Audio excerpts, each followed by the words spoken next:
भगवान श्री विष्णु ने बताया ब्रह्म मुहूर्त का रहस्य। कितना ही अभागा मनुष्य हो, सुबह 3 बजे से 6 बजे उठकर ब्रह्म मुहूर्त में यह कर दो, जीवन में कभी पछताना नहीं पड़ेगा। भगवान श्री विष्णु ने बताया ब्रह्म मुहूर्त का रहस्य। कितना ही अभागा मनुष्य हो, सुबह 3 बजे से 6 बजे उठकर ब्रह्म मुहूर्त में यह कर दो, जीवन में कभी पछताना नहीं पड़ेगा। एक समय की बात है, माता लक्ष्मी जी ने भगवान श्री हरि विष्णु जी से पूछा, हे स्वामी, मैंने देखा है कि चाहे कितना ही अभागा मनुष्य हो, अगर वह सुबह के समय ब्रह्म मुहूर्त में उठता है तो वह बहुत सुखी रहता है। ऐसा क्यों है? मुझे ब्रह्म मुहूर्त का रहस्य बताइए। तो भगवान श्री हरि विष्णु जी ने कहा, हे देवी लक्ष्मी, मैं आपको इस प्रश्न का उत्तर एक कथा के माध्यम से बता रहे हैं। कृपया आप इस कथा को ध्यानपूर्वक सुनना, और जो भी मनुष्य इस कथा को पूरा सुनेगा वह कभी भी इस अवसर को अपने हाथ से जाने नहीं देगा।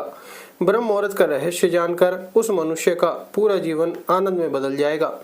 भगवान श्री हरि विष्णु जी कथा को सुनाना प्रारंभ करते हैं और माता लक्ष्मी जी से कहते हैं, हे देवी लक्ष्मी, बहुत समय पहले की बात है। चित्रकूट में आनंद नाम का एक लड़का रहता था। वह लड़का बहुत ही अच्छा था, परंतु उसके एक गलत आदत थी, वह देर तक सोता रहता था। सुबह उसे जगाने के लिए घर वाले कई प्रयास करते थे, लेकिन वह रोजाना सुबह देर तक उठता था। वह लड़का कभी भी 8 बजे से पहले नहीं उठता था। जब वह बालक था तो परिवार वालों ने सोचा कि जब यह बड़ा हो जाएगा तो इसकी आदत में सुधार हो जाएगा। लेकिन वह लड़का जैसे जैसे बड़ा होता गया था, उसकी यह आदत और भी ज़्यादा गहरी होती चली गई थी। दुनिया इधर से उधर हो सकती थी, परंतु वह लड़का कभी भी जल्दी नहीं उठ पाता था। भगवान श्री हरि विष्णु जी कहते हैं, हे देवी लक्ष्मी, उसके पिता उसकी इस आदत से बहुत ज़्यादा परेशान रहने लगे थे। उस लड़के को ढेरों नकारात्मक शक्तियों ने घेर लिया था, इसलिए वह सभी को पलटकर जवाब देता था और दिन भर उदास रहता था। इसका असर उसके स्वास्थ्य पर भी पड़ रहा था। जब उस लड़के को यह पता लगा कि मेरे सारे दोस्त सफलता को प्राप्त कर लिए हैं, तो वह और भी ज़्यादा चिंतित हो गया था और भगवान को कोसने लगा था।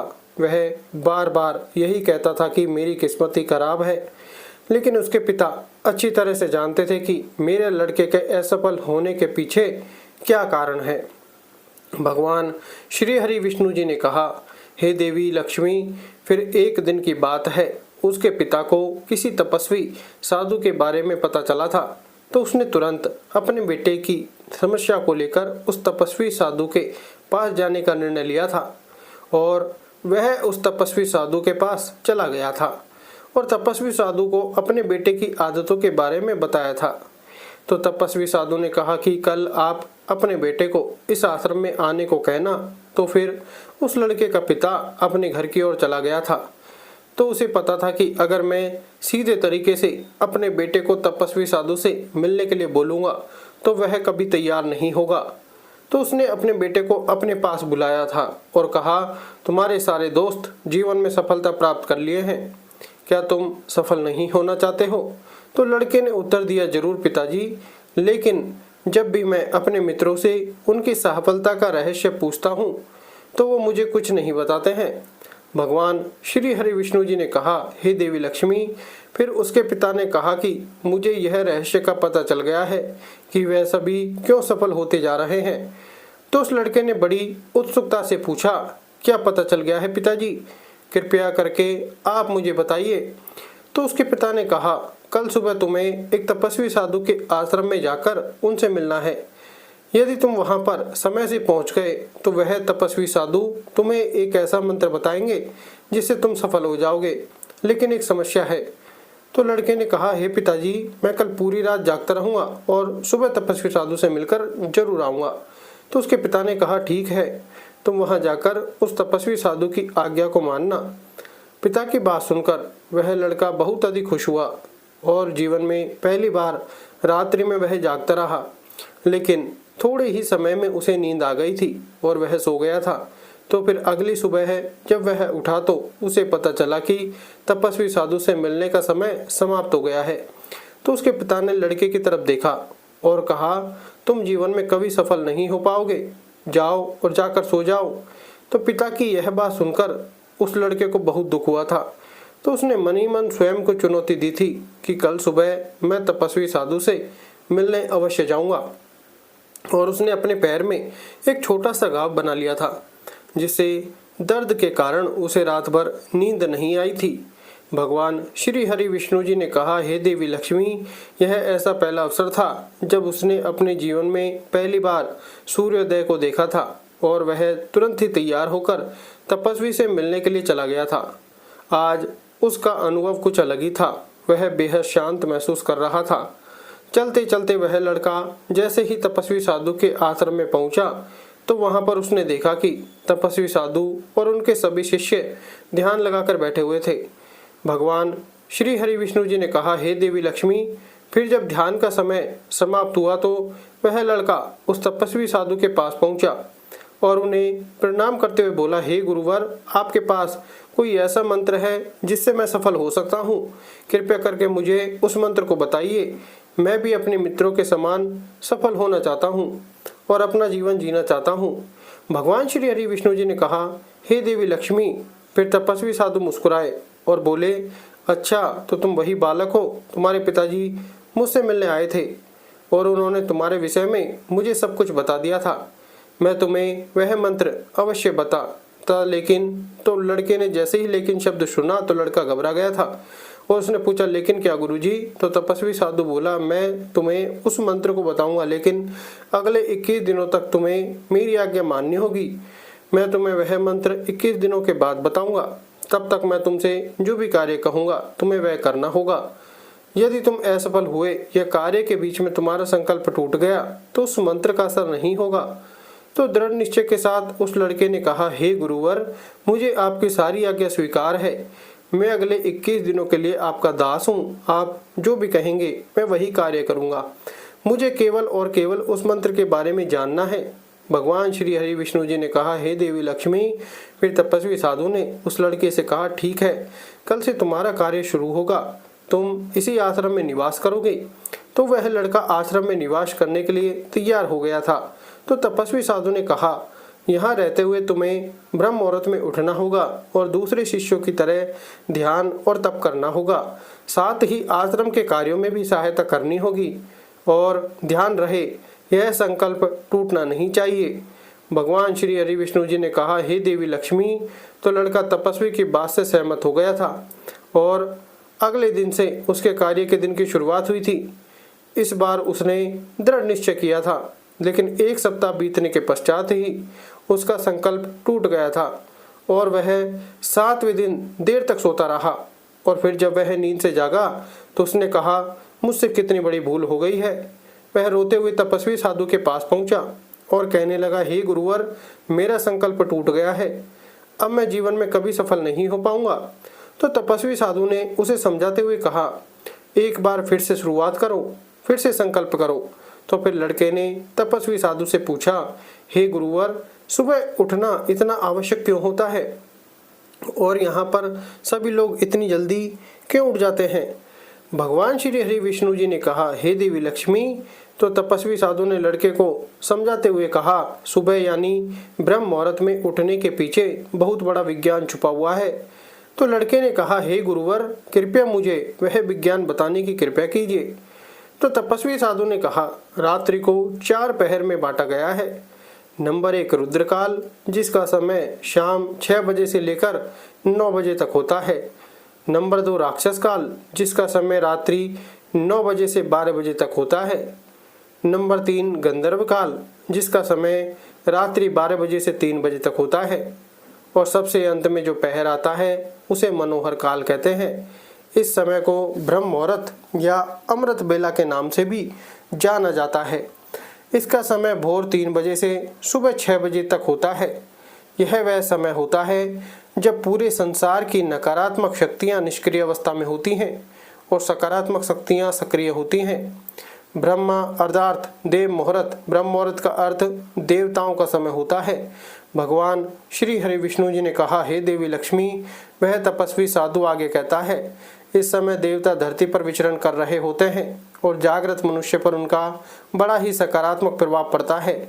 ब्रह्म मुहूर्त ऐसा समय होता है जिसमें मनुष्य का मस्तिष्क बिल्कुल खाली होता है, जिसमें किसी प्रकार के कोई विचार नहीं होते हैं। और जब जब इस समय व्यक्ति अपनी पुस्तक खोलकर पाठ का अध्ययन करता है तो उसे सब कुछ जल्दी जल्दी याद भी होता है और यह लंबे समय तक याद रहता है। यह ऐसा समय होता है जिसमें मनुष्य ज्ञान को समझने का प्रयास करते हैं। इस कारण आश्रम के सभी शिष्य और संसार में बहुत से ज्ञानी लोग ब्रह्म मुहूर्त में उठ जाते हैं। प्राचीन काल में रोशनी का कोई स्रोत न होने के कारण लोग अपने दिन का समापन सूर्यास्त के साथ, आरंभ सूर्योदय के साथ करते थे। यह एक तरीका है जिससे मानव जीवन प्रकृति के साथ तालमेल बनाकर चलता है। भगवान श्री हरि विष्णु जी ने कहा, हे देवी लक्ष्मी। फिर उस लड़के ने कहा, ठीक है गुरुजी, मैं कल से अपना संकल्प फिर से शुरू करता हूँ, लेकिन ब्रह्म मुहूर्त में उठकर मुझे क्या क्या करना है? तो तपस्वी साधु ने कहा, ठीक है, मैं तुम्हें बताता हूँ कि ब्रह्म मुहूर्त में क्या करना है और कैसे करना है। सबसे पहले उठकर धरती माता पर पांव रखने से पहले धरती माता को प्रणाम करना है और अपनी दोनों हथेलियों को देखना है और भगवान को धन्यवाद देना है कि हे भगवान, आपने हमें आज का सूर्योदय देखने का अवसर दिया है। इसके बाद नित्य कर्म और स्नान करने से शरीर की ही नहीं बल्कि मन की शुद्धता भी बढ़ती है। स्नान करने के पश्चात ध्यान की प्रक्रिया होती है। ब्रह्म मुहूर्त में ध्यान की अवधि 21 दिन तक होती है। इस विधि का उपयोग तब किया जाता है जब आप अपनी कोई मनोकामना की पूर्ति चाहते हैं। यह ऐसा समय होता है जब व्यक्ति अपने आज्ञा चक्र को सक्रिय करने पर काम करते हैं। भगवान श्री हरि विष्णु जी ने कहा, हे देवी लक्ष्मी। आगे वह तपस्वी साधु कहता है, आज्ञा चक्र दोनों भुवों के बीच होता है। इससे संकल्प का स्थान भी कहा गया है। अगर इस चक्र पर ध्यान किया जाए और अपनी मनोकामना को बार बार दोहराया जाए तो मात्र 21 दिनों के भीतर वह मनोकामना पूरी हो जाती है। अगर आपके मन में कोई अधूरी मनोकामना है और आप उसे पूरी करना चाहते हैं तो सबसे पहले उस मनोकामना का स्पष्टीकरण कर लेना है। आपको क्या चाहिए यह निर्णय अवश्य कर लेना है। इसके बाद ध्यान की विधि को शुरू करना है। ब्रह्म मुहूर्त में स्नान के बाद एक ऐसा स्थान चुनें जहां पर वायु का प्रवेश हो। ध्यान में शुद्ध प्राणवायु का होना आवश्यक होता है।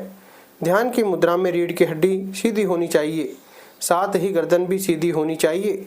सुखासन की अवस्था में दोनों हाथों को घुटनों पर रखकर आंखें बंद करके बैठ जाना है। हाथों की मुट्ठी को बंद कर लेना है और 4-5 मिनट तक बिल्कुल शांत हो जाना है। जब आपका शरीर स्थिर हो जाए और श्वास भी शांत हो जाए तो उसके बाद अपना सारा ध्यान आज्ञा चक्र पर लगाना है। इस दौरान लंबी गहरी सांस लेना है और सांस को रोककर रखना है।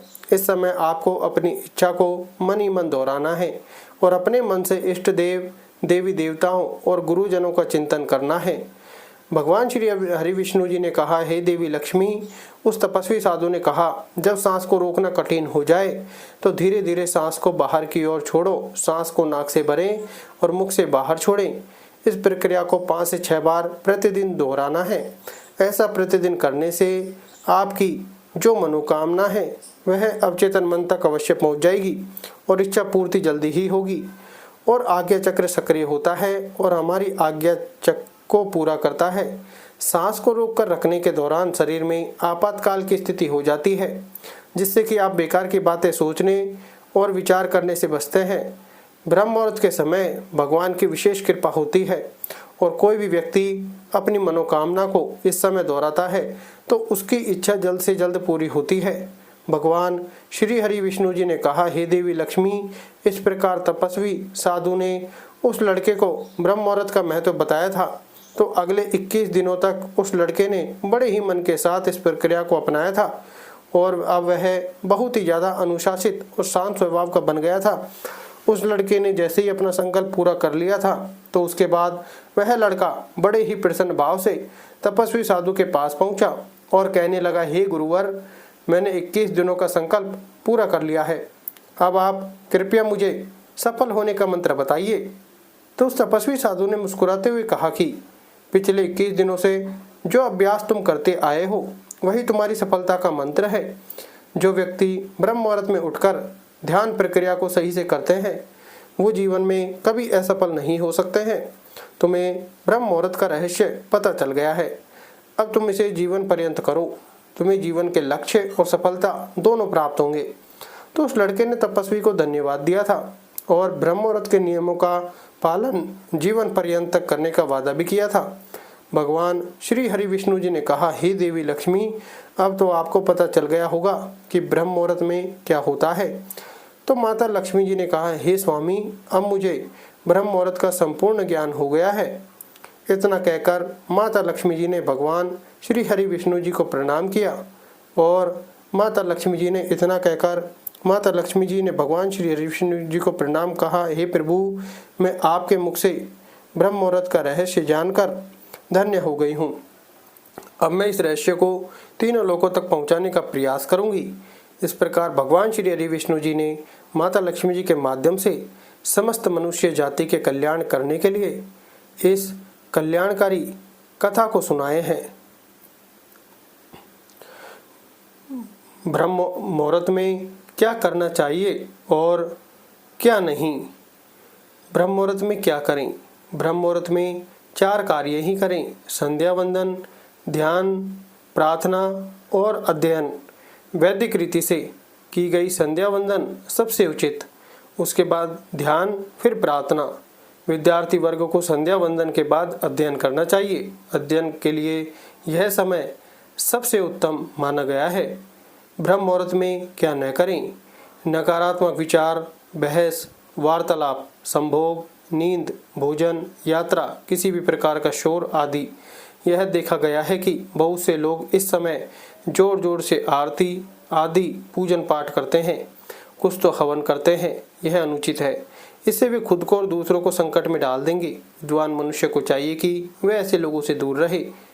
आशा करते हैं कि आपको यह कथा अच्छी लगी होगी। अगर आपको यह कथा पसंद आई हो तो वीडियो को लाइक और चैनल को सब्सक्राइब करें और अपने घर परिवार में सबके साथ शेयर करके सबके कल्याण जरूर करें। फिर मिलेंगे भगवान की एक और कल्याणकारी कथा के साथ। तब तक के लिए धन्यवाद। राधे राधे।